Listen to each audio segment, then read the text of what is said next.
Bago tayo magsimula, palike naman ang video natin ngayon, at mag-subscribe ka na din para ganahan pa ang Kaginggo nyo mag-upload araw-araw. Salamat at simulan na natin. Sa nakaraang kabanata, sa pag-uutos ni Hong Yumon, kinidnap ni Shin Wei Seanghua, ang tagasilbi ng ikatlong batang Panginoon, at nilagyan ng slow corrosion poison insect sa kanyang katawan. Kapalit ng antidote, kailangan niyang mag-ulat ng mga ginagawa ng batang Panginoon. Sa kabilang banda, hindi nag-atubili si Hajen na ibigay ang lahat ng kanyang kaalaman tungkol sa paggamot ng chi blockage kay So-yeon Sim. Hindi niya sana itutuloy ang hinihingi niyang kapalit, ngunit nagkaroon ng ideya si So-yeon Sim, at sa huli ay hiningi niya ang impormasyon tungkol sa relasyon ng lahat ng tao sa kulto, upang mapag-aralan ang kalakaran at politika sa loob ng organisasyong ito. Sa kasalukuyang kabanata, hindi nagdalawang isip si So-yeon Sim na ibigay ang mga impormasyong hiningi ni Hajen. Sa kanyang isipan, ito ay ekspresyon ng pasasalamat niya ngunit alam niyang naglalakad siya sa isang manipis na linya. Agad niyang pinatawag ang kanyang tauhan upang ipunan ang makakapal na mga libro at mga ulat na nakatala sa loob ng mga kahon. Ilang taon ng ugnayan, alyansa, at mga lihim ang nakatago sa mga pahinang ito, lahat ng relasyon ng bawat miyembro ng kulto, mula sa pinakamataas na opisyal hanggang sa mga taga-silbi, nakasulat dito. Pinapunta rin ni Hajen si Dongpil upang tulungan siyang dalhin ang mga ito. Tahimik lang si Dongpil, ngunit sa kanyang isipan, nagtaka siya sa biglaang pagbibigay ng ganito karaming impormasyon ni So-yeon Sim. Ang bigat ng mga kahon ay walang kapantay sa bigat ng mga impormasyong taglay nito. Alam nilang sa bawat hakbang ay dala nila ang posibleng kinabukasan ng kulto, at ang anumang maling paggamit ng mga ito ay maaaring magdulot ng malalim na epekto. Bago umalis, nagpasalamat si Hajen kay So-yeon Sim. Alam niyang ang impormasyong ito ay magbibigay sa kanya ng kontrol at kaalaman sa kulto. Salamat sa tulong mo, sabi ni Hajen habang inihahatid siya palabas. Ngumiti si So-yeon Sim at tumugon, ako rin ang dapat magpasalamat. Ang kaalaman na ibinigay mo tungkol sa chi blockage ay walang kapantay. Malaking tulong ito para sa akin at sa taong mahalaga sa akin. Nagsimula ng maglakad palabas sina Hajen at Dongpil, at isa sa mga tauhan ni So-yeon Sim na naiwan sa kanyang tabi ang nagtanong sa kanya, Facility Master, sigurado ka ba sa ginawa mo? Kung ang impormasyong ito ay mapunta sa maling kamay, maaari tayong mapahamak o mapasama ang kalagayan natin. Tahimik na nag-isip si So-yeon Sim, alam niyang totoo ang sinabi ng kanyang tauhan. Isang maling hakbang, at maaari silang mapasubo sa isang malalim na kaguluhan. Ngunit siya ay nanindigan sa kanyang desisyon, alam kong mapanganib ito, ngunit minsan, kailangan nating mag-risk para makamit ang mas mahalagang bagay. Nakatanggap ako ng isang bagay na mas mahalaga pa kaysa anumang panganib na dala ng impormasyong ito. Ang ugnayan nila ng ikatlong batang Panginoon ay isang komplikadong laro na kinailangan niyang lahukan kahit sa loob ng mahabang panahon ay ayaw niya sanang masangkot sa politika. Habang naglalakad palabas sina Hajen at Dongpil mula sa lugar ni So-yeon Sim, nagpatuloy ang kanilang berwan. Mukhang kailangan natin ng ikatlong round ng inuman, pero tayong dalawa lang, sabi ni Hajen, na tila ba gusto pa niyang ipagpatuloy ang inuman. Tumawa naman si Dongpil ngunit sumagot ng, Batang Panginoon, masyado ng gabi. Baka hindi na tayo makauwi ng maayos. Hindi mapigilan ni Hajen ang pagtawa, at tinapik niya sa balikat si Dongpil. Minsan kailangan din nating magpahinga, hindi lang sa trabaho. Ikaw pa ba mas malakas ka uminom kaysa sakin, pagbibiro ni Hajen kay Dongpil. Sa kabila ng kanilang pagbibiroan, tahimik na pinagmamasdan sila ni So-yeon Sim. Isang malalim na buntong hininga ang kanyang pinakawalan habang iniisip niya ang kanilang naging pag-uusap. Akala niya noon ay alam na niya ang lahat ng dapat malaman tungkol sa mga malalaking personalidad sa loob ng Divine Cult. Pero ngayong nakaharap niya muli ang ikatlong batang Panginoon, tila nabasag ang kanyang kumpiyansa. Ang batang Panginoon na ito, hindi siya katulad noon. Matapang, ngunit hindi malupit. Matalino, ngunit may malambot na puso, bulong ni So-yeon Sim sa sarili. Ano kaya ang balak niya? Ano kaya ang magiging hakbang niya sa hinaharap? Tanong niya habang inaalala ang tila malalim na interes nito sa mga relasyon at alyansa sa loob ng kulto. Hindi nagtagal, inutusan ni So-yeon Sim ang kanyang pinagkakatiwalaang tauhan.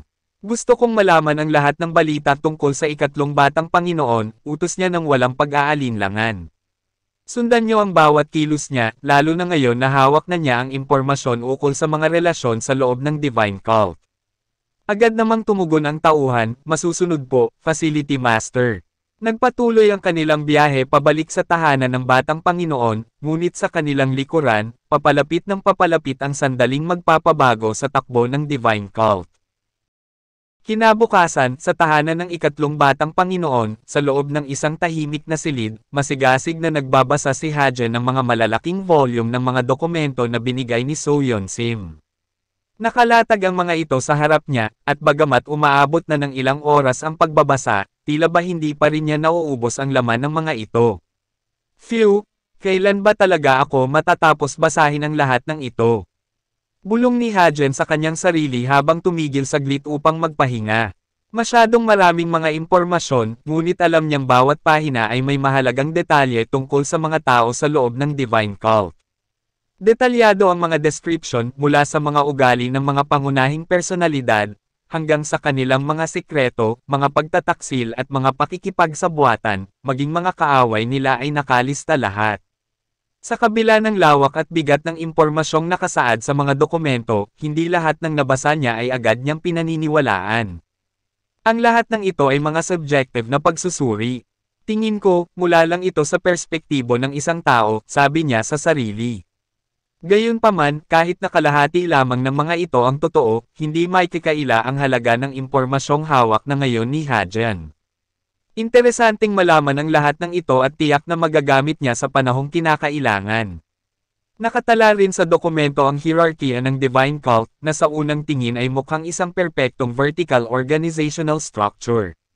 Sa ilalim ng Demon Lord ay ang mga pasilidad tulad ng Internal Enlightenment Facility, Court of Elders o Guardian Court, Military Office, at iba pa, na mukhang diretso at tapat na sumusunod sa mga utos ng Demon Lord. Bukod pa rito, ang mga disipulong hawak ng Demon Lord ay tila may hindi matitinag na kapangyarihan. 7 pangalan ang nakalista rito: Hin Guanyong, Guan Pyong, Sorayang, Hong Yongun, Ju Soyoon, Jong Ryong, at Che Yomin. Subalit, napangiti si Hajen habang iniisip na hindi pala ganoon kasimple ang lahat. Ayon sa mga investigasyon ni So-yeon Sim, sa ilalim ng maayos na mukha ng Divine Cult ay nagtatago ang mga alitan, sigalot, at makasaysayang pagtataksil. Ang mga disipulo mismo ay hindi ligtas sa mga away sa kapangyarihan, sabi niya sa kanyang sarili habang patuloy na nagbabasa. Nabunyag din sa mga tala ni So-yeon Sim ang iba't ibang alyansa, mga lihim na pakikipagkasundo, at personal na paghihiganti sa pagitan ng mga disipulo. Lahat sila ay bahagi ng patagang digmaan upang mapalawig ang kani-kanilang impluwensya, kahit na sa totoo'y dapat hiwalay sila sa sistemang ito ng kapangyarihan sa Divine Cult. Habang patuloy sa pagbabasa, mas lalong bumibigat ang mga iniisip ni Hajen. Alam niyang hindi na ito basta laro ng kapangyarihan, ito ay isang digmaang puno ng pagtataksil at alitan, at may mga kasunduang maaaring bumaliktad anumang oras. Talagang komplikado ang buhay ng mga tao rito, napabuntong hininga siya, iniisip ang masalimuot na ugnayan ng mga tao sa Divine Cult. Ngunit bago pa man siya matapos mag-isip, may isa pang impormasyon na tumambad sa kanya na nagpatigil sa kanya sa pagbabasa. May isang pangalang nakaagaw ng pansin ni Hajen, Berserk Demon Squad Leader. Tumigil siya saglit, tinitigan ang pangalan, at hindi napigil ang mapangiti. Mukhang interesante ito, sabi niya habang mas lalong nahuhumaling na alamin kung ano ang kwento sa likod ng posisyong iyon at ng grupo nito. Ang away ng mga disipulo ay hindi lamang laban sa isa't isa. May mga taong nasa labas ng kulto na nagsisimula ng magpakita ng interes at umaatake na sa mga pangunahing tao sa loob. Napangiti si Hajen nang makita ang pahiwatig na iyon. Mukhang hindi lamang sa loob ng Divine Cult ang mga kalaban. Magiging masaya ito, sabi niya sa kanyang sarili habang muling sumubsob sa mga dokumento. Maya-maya, dumating si Anghua at dinala ang pagkain ni Hajen. Hindi niya namalaya na tanghalian na pala dahil sobrang abala siya sa pagbabasa ng mga dokumento. Nang ihain ni Anghua ang mga pagkain, napansin agad ni Hajen na mukhang masarap ang mga ito. Subalit, nang tikman niya, tila ba may kakaiba sa lasa. Parang mas matabang ngayon, sabi niya habang nagtataka. Ito po ay dahil kamakailan lang may dumating na mga bagong kasangkapan sa pagluluto na hindi ganoon katapang ang lasa, sagot ni Ang Hua. Hindi po ba't yun ay kahilingan ninyo? Ang maghain ng mga putahe na hindi masyadong matapang ang pampalasa. Ganun ba? Tumango si Hajen. Nagulat siya dahil naalala ni So Yeon Sim kahit na maliliit na detalye gaya nung nabanggit niya ang tungkol sa mga pampalasa.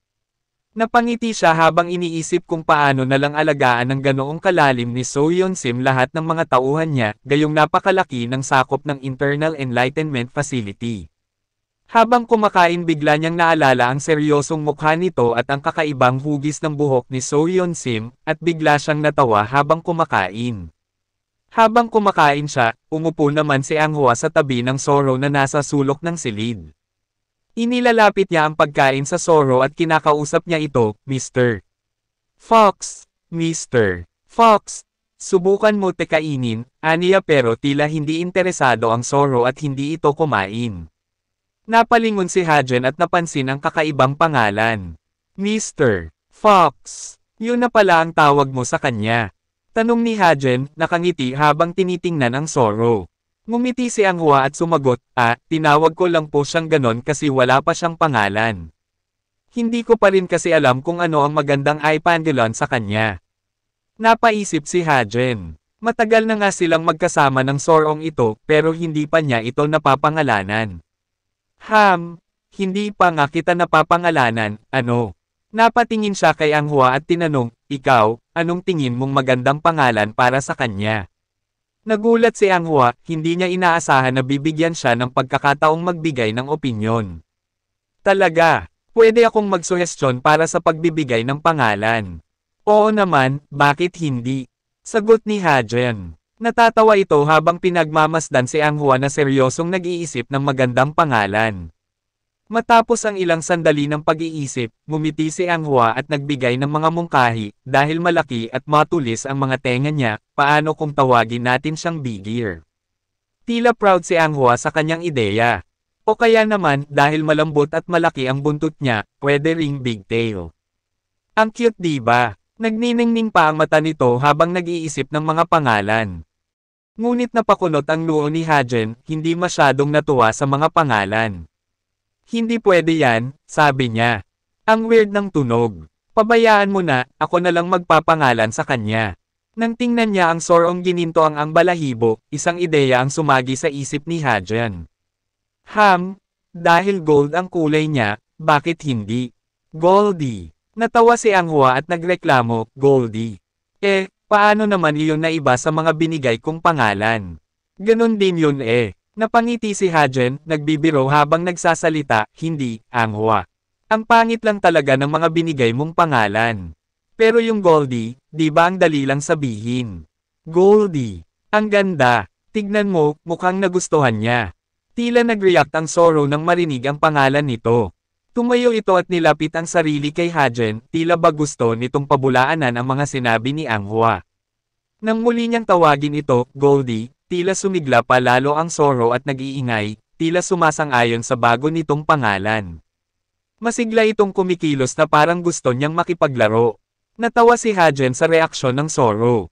Ayan, kita mo. Sabi ko sa'yo gusto niya yung pangalan ko. Ang genius ko talaga magpangalan, hindi ba? Napangiti na lang si Ang Hua, natatawa sa pagiging kumpiyansa ng batang Panginoon sa sarili, pero alam niyang maganda rin ang pangalan na napili nito para sa Soro. Ang mahalaga ay masaya ang batang Panginoon at ang Soro. Nang matapos siyang kumain, tumayo si Hajen mula sa kanyang kinauupuan, pinagpag ang mga damit at inihanda ang sarili sa pag-alis.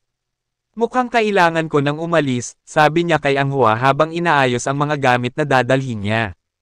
Nagpaalam si Hajen kay Ang Hua, hindi na ako makakabalik ngayong gabi. Baka gabihin ako sa labas, kaya mauna ka nang kumain ng hapunan. Huwag kang magpapalipas ng gutom, ha? Tumango siya ng seryoso, na tila ba may mahalagang gagawin sa labas. Nagulat si Ang Hua sa sinabi ni Hajen ngunit agad itong ngumiti. Opo, huwag kayong mag-alala. Kakain ako sa tamang oras. Mag-iingat po kayo, sagot niya. Alam niya na bihira mangyari ang mga ganitong pagkakataon na hindi umuuwi ang batang Panginoon kapag abala ito o may mga bagay na kailangang asikasuhin. Si Goldie, na nakaupo na sa yulunan ni Hajen ay tila komportable ngunit alerto pa rin sa paligid. Ito ay tila nagpapalam din kay Anghua. Ngumiti namang kumaway si Anghua, hindi batid ng kanyang amo ang kanyang pinagdaanan, na mayroon na siyang slow corrosion poison insect sa katawan at napilitang tiktikan ang kanyang amo ng labag sa kanyang loob. Samantala, sa kabilang bahagi ng main sanctuary, sa loob ng Court of Elders, si Dompil ay seryosong nagsasanay gamit ang kanyang espada. Ang bawat hagod ng kanyang espada ay may dalang bigat at lakas, at sa bawat galaw niya, lumalabas ang sword aura na nagpapakita ng kanyang pagsulong sa martial arts. Sa isang malakas na pag-atake, umagos ang enerhiya mula sa espada niya sa hangin at sumalpak sa isang malaking bato na target niya. Ang bato ay lubhang napinsala sa harap ng kanyang mata. Tahimik siyang nakatingin dito, iniisip ang kanyang mga hakbang at mga estratehiyang ginamit sa labanan. Mabilis ako, pero hindi pa sapat, bulong ni Dompil sa sarili habang iniisip ang ikatlong batang Panginoon. Ibang-iba ang estilo ng martial arts ng batang Panginoon. Mabilis siyang mag-isip at magbago ng estratehiya, at hindi sumusunod sa mga tradisyonal na pamamaraan ng pakikipaglaban. Iniisip niya kung gaano kabilas naging malakas ang batang Panginoon sa napakaikling panahon, at kung ito ba ang dahilan sa mabilis na paglago ng kanyang kakayahan. Kung kaya niya, magagawa ko rin kaya. Tanong niya sa kanyang sarili, ngunit alam niyang malaki pa ang kailangang tahakin para matapatan ang pambihirang talento ng ikatlong batang Panginoon. Biglang may narinig siyang pumalakpak mula sa likod. Lumingon siya at nakita si Giyang, ang ikalawang pinuno ng Court of Elders, nakangiti at tila namamangha sa ipinakita ni Dompil. Ang galing noon, Dompil, sabi ni Giyang habang naglalakad papalapit. Ang Guardian Demon Sword na yan at ang Sun's Red Glow, technique, pinasadsad mo ang lakas mo sa batong iyon ng walang kahirap-hirap. Nasira ito sa malayong distansya kahit gamit ang isang basic technique lang. Kahit namangha si Giyang, bahagyang yumuko si Dompil bilang respeto. Marami pa rin akong kailangang matutunan. Malayo pa ako sa inaasam kong lakas. Napangiti si Giyang habang tumango. Oo nga, pero malaki ang progreso mo. Mukhang gumaling ka ng husto habang naglilingkod sa ikatlong batang Panginoon. Napatingin si Dompil sa kanyang kamay, tila sinasalamin ang bawat tagumpay at pagkatalo. Marami akong natutunan mula sa kanya. Hindi lang sa espada, kundi pati sa mga bagay na hindi ko inakalang kailangan ko matutunan. Habang nakikipagkwentuhan si Giyang sa kanya, naalala niya bigla kung bakit siya nagpunta doon, anong pinapanood kita, nakalimutan kong may sasabihin ako sayo. Napakunot ng kilay ni Dompil, iniisip kung ano ang balitang dala ni Giyang. Sabi ni Giyang, ang ikatlong batang Panginoon ay nagtungo sa Court of Elders kanina. Hinahanap ka niya, pero nang nalaman niyang nagsasanay ka, agad siyang umalis. Nagpatuloy si Giyang, sinabi niyang pupunta siya sa pagtitipon ng Berserk Demon Squad ngayong gabi. Sinabi niya ring pwede kang sumama kung interesado ka. Bago pa man natapos ni Giyang ang sinasabi, agad na kumari pa ng takbo si Dompil. Wait lang Dompil. Tangkang pagpigil ni Giyang ngunit nakalayo na ito agad ng mabilis. Gigil na tumatakbo si Dompil at sinasabi sa sarili, Batang Panginoon. Hindi ka dapat sumama sa Berserk Demon Squad. Panginoon, hindi ka dapat ma-involve sa kanila. Mapanganib ang grupo na ito. Habang tumatakbo si Dompil, nag-uumapo ang kanyang pag-aalala at takot. Alam niyang hindi dapat makipagsapalaran ang ikatlong batang Panginoon sa ganitong uri ng pagsubok. Ang Berserk Demon Squad ay hindi basta-basta grupo ng mandirigma. Sila ay mga halimaw sa kanilang pamamaraan, at walang sino mang lumabas na ligtas mula sa kanilang mga kamay ng walang sugat o pilat. Sinasabing mga baliw ang mga miyembro ng Berserk Demon Squad, kilala sila sa kanilang walang takot at madugong paraan ng pakikipaglaban. Hindi sila pumipili ng kalaban, at wala silang kinikilalang awtoridad, kahit ang mga disipulo ng Demon Lord ay tinuturing nilang mga kalaban kung ito'y magdudulot sa kanila ng kalamangan. Batang Panginoon, kailangan kitang pigilan, bulong ni Dompil, nagpupursiging makarating bago pa maganap ang anumang hindi inaasahan. Ang Berserk Demon Squad ay kinatatakutan ng lahat. Sa pangalan pa lang, alam mo ng mga baliw at tila pakawala ang mga kasapi nito, mga mandirigma na walang pinipiling kalaban. Sila'y kilala sa kanilang marahas na pakikipaglaban, na hindi nagpapakita ng awa kahit na kanino. Ang bawat miyembro ng squad na ito ay sanay sa dugo at karahasan, hindi umaatres hanggat hindi nila napupulbos ang kanilang mga kalaban. Wala silang pakialam kung ang kanilang mga kaaway ay dati nilang kakampi, para sa kanila, lahat ng humaharang sa kanilang daan ay dapat masupol at madurage. Ito ang dahilan kung bakit sila tinaguri ang pinakamagulo at pinakadelikadong squad sa buong Divine Cult. Bukod pa rito, wala silang pakialam sa mga pamantayan o batas. Hindi sila nakikipagkompromiso, hindi sila nakikipag-usap o nakikipagnegosasyon, at higit sa lahat, hindi sila nagdadalawang isip na pumatay ng kahit sino, kaibigan man o kaaway, kapag sila'y nasukol. Sa loob ng kulto, ang pangalan ng Berserk Demon Squad ay kinatatakutan hindi lamang ng mga kalaban kundi maging ng kanilang sariling mga kasamahan. Hindi na rin mabilang ang mga pagkakataong sila'y nasangkot sa mga madugong laban, na madalas ay nagwawakas sa mga brutal na kamatayan. Sa pagtitipon ng Berserk Demon Squad, sabik na sabik ang mga miyembro. Matagal na ang lumipas mula nang sila'y huling nagsama-sama, kaya't ang mga ito ay nag-uumapo sa sigla at pananabik.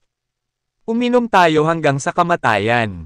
Uminom tayo magdamag. Napuno sila ng hiyawan habang papasok sa gusali. Hawak-hawak ng ilan ang kanilang mga sandata, habang ang iba ay nag-aabang na ng makakainuman, tila ba ang gabi ay magiging mahabang pagsasaya. Sa isang iglap, sinipa ng pangalawang leader na si Chagwang ang pintuan ng gusali, sabay sigaw ng, "Nandito na kami." Nakangisi siya habang inaasahang masasalubong sila ng mga nag-aabang na tao, handa na sa kanilang pagsasaya. Ngunit sa kanyang pagkagulat, walang ni isang tao sa loob ng gusali. Ang dating masiglang lugar ay tila nawala ang lahat ng buhay. "Ano to?" Galit na tanong ni Chagwang, habang tinitignan ang bawat sulok ng gusali. "Bakit walang tao rito? Nasaan silang lahat?" Sumigaw siya, "Hoy, may-ari. Hindi pa ba kayo nagbubukas?" Subalit walang sumagot. Sa halip nakita niya ang isang mesa sa dulo ng silid, at doon ay may lalaki na nag-iisang nakaupo, at tila abala ito sa paglalaro sa isang maliit na soro, ngunit hindi niya ito namumukhaan. "Hoy! Ikaw!" Sigaw ni Chagwang, ngunit hindi siya pinansin ng lalaki. Lumapit siya, galit na galit, at muling sumigaw, "Hoy, di mo ba ako naririnig?" Sabay bagsak ng kanyang mga kamay sa mesa, sabik ng makipagtuos. Sinaman niya ng tingin ang lalaki, "Sino ka? Mataas ba ang posisyon mo sa kulto para makaupo ka rito? Ang lakas din ng loob mo ah." Sa wakas, nagsalita ang lalaki. Ito ay walang iba kundi si Hajen. Hindi siya nasindak, kalmado at tila walang pakialam sa presensya ni Chagwang, at tumugon siya, parang ganun na nga." Casual lang ang kanyang pagsagot at may pagkapilyo sa tono niya, sapat na upang magbigay ng tensyon sa paligid. Lalong nagalit si Chagwang. "Di mo ba alam na nirentahan namin itong lugar ngayon? Kami ang may karapatan dito." Sumagot si Hajen na may casual na tono, "Nirentahan nyo ba talaga o pinalayas lang ng may-ari ang lahat ng tao dahil sa takot sa inyo? Meron bang opisyal na anunsyo na nagsasabing nirentahan nyo itong buong lugar ngayon?" Kitang-kita ang galit sa mukha ni Chagwang. Nakahanda na siyang sapakin si Hajen ngunit bago pa man magtagumpay, biglang narinig nila ang malamig na boses ng isang babae. "Actress!" Agad na natigilan si Chagwang, at ang iba pang papalapit ay natigil sa kanilang mga ginagawa. Nandito na siya, ang pinakabata, pinakamabangis, at pinakadelikadong leader ng Berserk Demon Squad, si Yui Hungrian. Ang kanyang presensya ay sapat na upang magpatigil ng anumang tensyon. Siya ay may mahabang pulang buhok na paalon-alon, may takip sa kaliwang mata, at maskuladong katawan na halatang pinagdaanan ang maraming laban. Bagamat babae, siya ang pinakakinatatakutan sa lahat ng mga squad leader dahil sa kanyang brutalidad at walang awang paraan ng pakikipaglaban. Lumapit si Yui Hungrian kay Hajen, tinapunan ito ng masamang tingin. "Ikaw, kilala mo ba kami?" Malamig niyang tanong. Tumingin si Hajen ng diretso sa kanya, hindi nagpapakita ng takot. "Mas mahirap para sa akin na hindi kayo makilala," sagot ni Hajen. "Lahat kayo ay isang grupo ng mga baliw na walang modo." Lalong nag-init si Chagwang sa sinabi nito at galit na nagbanta, "Gusto mo bang mamatay?" Samantala, si Hajen ay nanatiling kalmado, nakatingin ng diretso kay Yui Hongrian, handang harapin ang susunod na mangyayari. Bago pa man makagawa ng anumang atake si Chagwang, patuloy na sinusuri ni Yui Hongrian ang kanyang kausap. Napakunot siya ng noo at nagpatuloy sa pakikipag-usap, mukhang hindi karaniwan ang estado mo, at hindi ka naman mukhang yung tipo na basta-bastang nakikipag-away na parang walang isip, aniya. Bahagyang natawa si Hajen habang patuloy na naglalaro kay Goldie sa mesa. Tama ka dyan. Pero nakakatawa ang sinabi mo, dahil hindi ba't kayo ang naghahanap ng gulo laban sa akin? Umupo kayo kung may nais kayong sabihin, mapanghamong sagot niya. Nagtaas ng kilay si Hongrian at nagtanong, bakit naman ako makikinig sa iyo? Sinagot siya ni Hajen habang hinahawakan ang kanyang leeg, kasi naman, kapag nakatayo kakailangan kong tumangala sa'yo para makipag-usap, sumasakit ang leeg ko. Napuno ng galit si Hongrian, tila hinahamon siya ni Hajen. At sa kabila ng kanyang galit, napansin ni Hajen ang demonic energy na nagmumula sa kanya. Sa isip ni Hajen, sabi niya ay maganda ang demonic energy na nilalabas nito, nangangahulugan na malakas talaga siya at puno ng talento. Maya-maya, dumating ang may-ari ng lugar, at isa-isa niyang ipinahain sa nakapilang mga tauhan ang masasarap na pagkain para sa mahahalagang panauhin nila sa gabing iyon. Nang makita niya ang tensyon sa pagitan ng squad leader at ng batang Panginoon, agad siyang tumakbo papalapit at sinabing, squad leader, hindi ninyo po siya pwedeng saktan. Pero bago siya nakalapit, hinaranggan siya ng espada ni Chagwang na nakatutok sa kanyang leeg. Natigilan naman siya at naestatwa sa takot. Anong sabi mo? Bigyan mo ako ng 30 dahilan kung bakit hindi namin siya pwedeng galawin. Saka kita hahayaang mabuhay, banta ni Chagwang sa may-ari. Nanginginig na sumagot ang may-ari, dahil siya ang ikatlong batang Panginoon ng Divine Cult. Ano kaya ang mangyayari sa namumuong komprontasyon sa pagitan ni Hajen at ng leader ng Berserk Demon Squad na si Yui Hongrian? Sa pag-init ng sitwasyon, tila may malaking panganib na nag-aabang sa kanilang pagtatalo. Magkakaroon kaya ng labanan sa pagitan nila? O isang alyansa ang mabubuo? Abangan sa susunod na kabanata.